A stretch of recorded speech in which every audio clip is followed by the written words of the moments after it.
मोनफ्रोमबो राजखान्थि हान्जाफोरा गावबा गावनि मावथिफोरखौ लानानै मोनफा मोनफा मावबादा खुङो सम दा बे हिसाबै UPPLनिफ्रायबो जोङो दिनैहाय प्राइमारि ब्लक सेल जिल्ला आरो सेन्ट्रेल जोङो बेवहाय मोनसे मावबादा खुंदों जोंनि फैबाय थानाय समाव जों माबायदि मावफारिनि गेजेरजों रायजो राजाफोरनि खाथियाव थांगोन आरो रायजो राजाफोरनि थाखाय खामानि मावगोन आरो थांनाय जोङो 2.5 बोसोराव बे बिटिआर ओनसोलाव जों माबायदि जौगालु खामानि मावखो बेनि सायावबो बेवहाय खेंफोरथि जोङो बेवहाय सावरायलायनाय जागोन आरो जोंहा बेवहाय 15,000 जोंनि मावथिफ्रा बेवहाय बाहागो लागोन आरो बेवहाय लोगोसे जोंनि केबिनेट मन्त्रि स्टेटनि UG ब्रह्म जोंनि पार्टीनि मानगोनां आफादगिरि जोंहा प्रमद बर' लोगोसे जोंनि गासैबो MLA MCLA EM deputy chief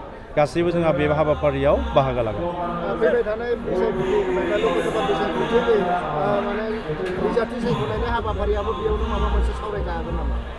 बिजाथि फैबाय थानाय जि जोंना लोकसभा इलेक्शननि थाखाय बिजाथि जि सायख'नाय बियो मोनसे जोंहा पलिसि फैगोन जोंहा सेन्ट्रेलि डिसकासन जागोन दिनैनि हाबाफारियाव बे केन्डिडेट सायख'यै बेनि सायाव डिसकासन जाया जोंनि अर्गेनाइजेसननि सायाव जोंनि पार्टीनि जिखिनि जोंनि मावफारि फिउचार प्लेनिं बेनि सायाव डिसकासन जागोन।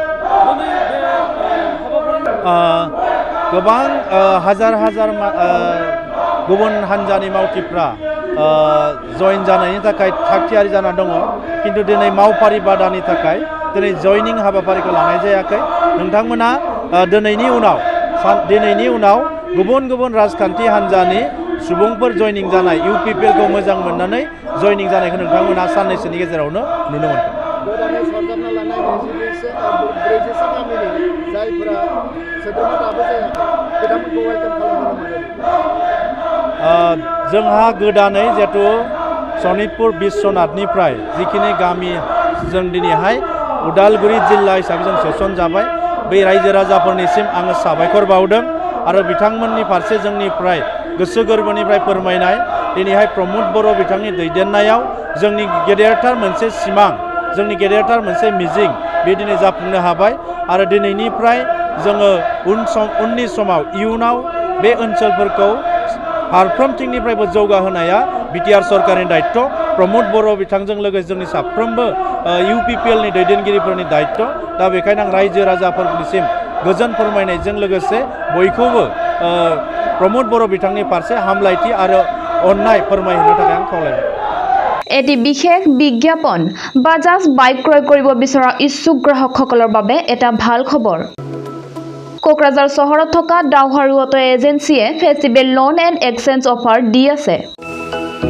গ্ৰাহকসকলে আগতীয়াকৈ কম পৰিমাণৰ টকা দি নিজৰ পছন্দৰ দুচকীয়া বাহন ক্ৰয় কৰিব পাৰিব।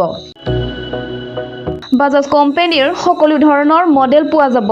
Pulsar, city, Platina, avenger, Dominar আৰু নতুনকৈ লঞ্চ হোৱা বাজাজ মডেলৰ পালচাৰ N150 খনো পোৱা যাব। ডাউহাৰু অটো এজেন্সিয়ে গ্ৰাহকসকলৰ বাবে RC ইঞ্চুৰেঞ্চ আদিকে সাঙুৰি 9,999 নিম্নতম পৰিমাণৰ টকা দি দুচকীয়া বাহন ল'ব পাৰিব।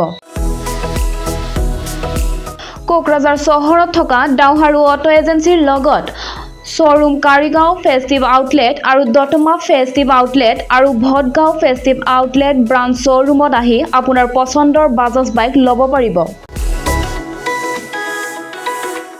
ডাউহাৰু অটো এজেন্সি শ্বৰুমে ভাল অফাৰ গ্ৰাহকসকলৰ বাবে আনিছে। তাৰে ভিতৰত 5 লিটাৰ পেট্ৰল ফ্ৰী, 2টা হেলমেট ফ্ৰী এচিয়ৰ্ড গিফ্ট প্ৰদান কৰা হ'ব আৰু এক্সচেঞ্জ সুবিধাও এভেইলেবল আছে। অধিক জানিবৰ বাবে 6000399187 আৰু 8822018193 যোগাযোগ কৰক।